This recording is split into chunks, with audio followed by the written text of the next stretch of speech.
কুলপি বিধানসভার অন্তর্গত মণ্ডল 1 এর উদ্যোগে আজ স্বেচ্ছায় রক্তদান শিবিরের আয়োজন করে।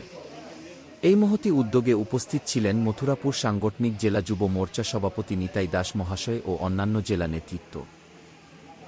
মথুরাপুর সাংগঠনিক জেলা যুব মোর্চা সাধারণ সম্পাদক রবীন মজুমদার বলেন, দেখুন, আপনারা জানেন বিগত দিনে আমাদের নির্বাচন গেছে, পশ্চিমবঙ্গের নির্বাচন গিয়েছে তো, এবং এখন গ্রীষ্মকাল, তাই বিভিন্ন ব্লাড ব্যাঙ্কগুলোই খালি হয়ে গেছে, সেখানে রক্তের খুব অভাব পড়েছে।